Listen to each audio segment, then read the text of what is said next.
بسم اللہ الرحمن الرحیم. معزز سامعین گرامی قدر، یوٹیوب کے اوپر نیا جو چینل ہے ہمارا آفیشیل، وہ چینل ہوگا علامہ ہشام الہی ظہیر آفیشیل کے نام سے. سب ساتھی اس کو لائک کریں، شیئر کریں، سبسکرائب کریں.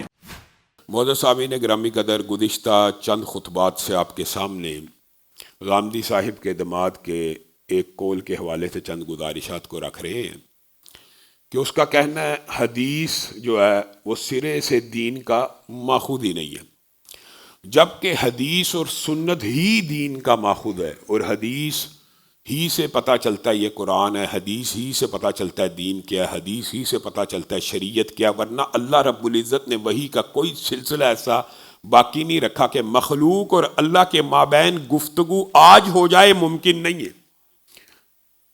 رسول اللہ صلی اللہ علیہ وسلم تک جو گفتگو ہوئی، رسول اللہ صلی اللہ علیہ وسلم نے حدیث کے ذریعے ہم تک پہنچا دی. گویا یہ دعویٰ کرنا کہ یہ قرآن پاک، اس کے اوپر تو میں ایمان لاتا ہوں، تو یہ دعویٰ بھی ایک عبث اور فضول دعویٰ. یہ قرآن انسان کے اوپر، میرے اور آپ کے اوپر نازل نہیں ہوا، یہ رسول اللہ نے کہا کہ قرآن ہے تو ہم اس کے اوپر یقین اور ایمان لے کے آئیں. آپ حدیث کی اہمیت اور دین اور شریعت کے اندر بہت سے 4 خطبات سے یہ باتیں سن رہی ہیں. آج رسول اللہ صلی اللہ علیہ وسلم کی حدیث اور سنت کے ساتھ صحابہ کا جو تعلق ہے اس حوالے سے کوشش کریں گے چند گزارشات کو آپ کے سامنے رکھیں. لیکن اس سے قبل کہ عبادت، اعمال، اس کے اندر حدیث اور سنت کی جو اہمیت ہے وہ کس قدر زیادہ ہے. دین کا ماخوذ ہی نہیں ہے ان کا عقیدہ یہ ہے، اور ہمارے نزدیک دین کا صرف ایک ماخوذ ہے، وہ حدیث رسول ہی ہے. البتہ قرآن دین کا ماخوذ ہے، لیکن ہم تک پہنچا حدیث رسول کے ذریعے. مفہوم اس بات کا یہ ہے، لوگ بعد میں کہتے ہیں یہ جی اہل حدیث اب صرف حدیث ہی کو دین کا ماخوذ کہتے ہیں تو قرآن دین کا ماخوذ نہیں. قرآن دین کا ماخوذ ہے، لیکن پہنچا حدیث رسول کے ذریعے، تیرے اور میرے اوپر براہ راست نازل نہیں ہوا. مشہور حدیث آپ کے سامنے پڑھوں گا، آپ کے سامنے آ جائے گی. جو اس کے اندر سے استدلال کرنا ہے اس کے اوپر آپ نے غور و فکر کرنا ہے. 3 صحابی رسول اللہ صلی اللہ علیہ وسلم کے گھر میں آتے ہیں اور ازواج مطہرات سے پوچھتے ہیں کہ رسول اللہ صلی اللہ علیہ وسلم کے صبح و شام کیسے تھے. ازواج مطہرات بتا دیتی ہیں. تو وہ محسوس کرتے ہیں، 3 صحابہ وہ محسوس کرتے ہیں، یہ احساسات ہیں ہاں کہ رسول اللہ کے تو اگلے پچھلے سارے معاف ہیں، اس لیے پیر اور جمعرات کا روزہ رکھتے ہیں، میں آج کے بعد پورے ہفتے روزہ رکھا کروں گا. دوسرے نے کہا ہاں رسول اللہ کے تو اگلے پچھلے معاف ہیں، اس لیے کبھی آدھی رات، کبھی 1/3، کبھی 2/3 کے قیام کرتے ہیں، میں ساری رات قیام کیا کروں گا. تیسرے نے کہا اگلے پچھلے تو رسول اللہ صلی اللہ علیہ وسلم کے سارے معاف ہیں، آپ کے پاس ٹائم میں برکت ہے، لیکن اگر ہم نے جنت میں جانا ہے تو میں عہد کرتا ہوں آج کے بعد شادی نہیں کروں گا. یہ حدیث آپ نے سنی ہوئی. رسول اللہ گھر آئے، ازواج مطہرات نے خبر دی کہ آپ کے 3 ساتھی یہ باتیں کر کے گئے. رسول اللہ بھاگتے ہوئے باہر گئے، ان کو پکڑا. کیا تم نے یہ باتیں کی تھی؟ جی ہاں ہم نے یہ باتیں کی تھی. تو رسول اللہ صلی اللہ علیہ وسلم نے وہاں پہ ایک منہج، مسلک اور عقیدہ امت کو دیا، اور جن جملوں سے دیا اگر مجھے اور آپ کو یہ بات سمجھ آ جائے تو آپ کو یہ بات بھی سمجھ آ جائے گی کہ سنت اور حدیث ہی دین کا ماخوذ ہے. رسول اللہ صلی اللہ علیہ وسلم نے کہا میں تم میں سے، بلکہ تم میں سے مراد یہاں اگر کھولا جائے تو میں زمین کی پشت کے اوپر تمام انسانوں میں سے سب سے زیادہ اللہ سے ڈرنے والا ہوں. یہ رسول اللہ نے اپنے بارے میں کہا اس حدیث میں تم سب میں سے اللہ سے سب سے زیادہ ڈرنے والا ہوں، اور اللہ کا سب سے زیادہ تابعدار بندہ تو میں ہوں. میں پیر کا روزہ رکھتا ہوں اور جمعرات کا روزہ رکھتا ہوں، جمعہ ہفتہ اتوار کا نہیں رکھتا، منگل بدھ کا نہیں رکھتا. میں اللہ سے، دوسرے کو بھی یہ مخاطب ہو کے کہا، پہلے صرف یہی جملہ کہا، پھر دوسرے کو مخاطب ہو کے کہا میں اللہ سے سب سے زیادہ ڈرنے والا ہوں. میں رات سوتا بھی ہوں کچھ وقت اور قیام بھی کر لیتا ہوں. اور تیسرے کو کہا میں اللہ سے سب سے زیادہ ڈرنے والا ہوں، میں نے شادیاں کی ہیں.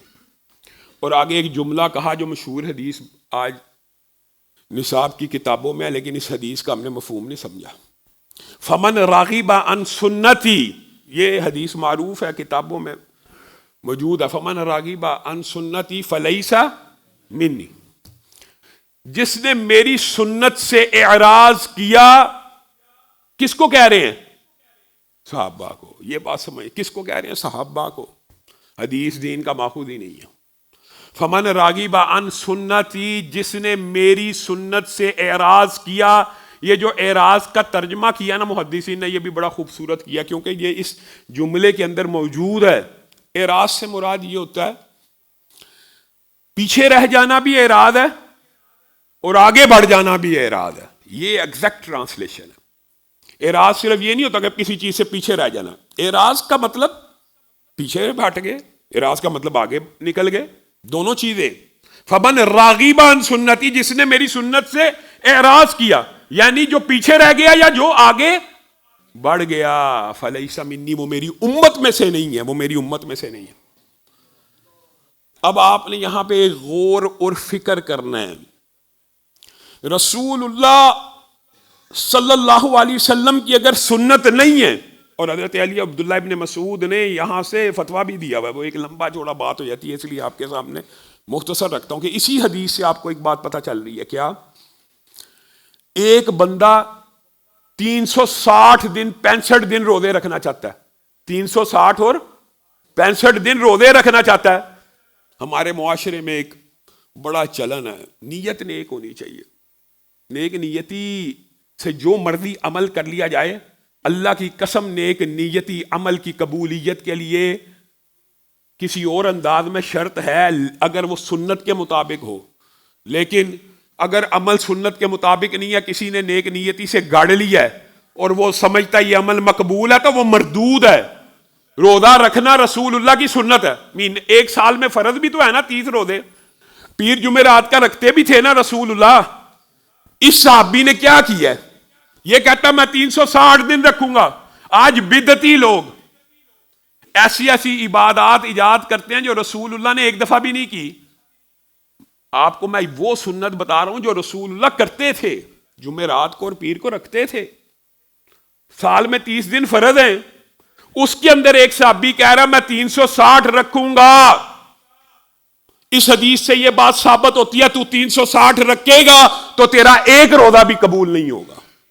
اور یہی عبداللہ ابن مسعود کا اور حضرت علی کا فتویٰ بھی ہے کہ کوئی بندہ یہ سوچے کہ میں 360 دن روزے رکھوں گا, اس کا اللہ ایک روزہ بھی قبول نہیں کرے گا, ایک بھی نہیں قبول کرے گا. سن بھائی, روزہ تو ثابت ہے, بھائی روزہ تو عبادت ہے.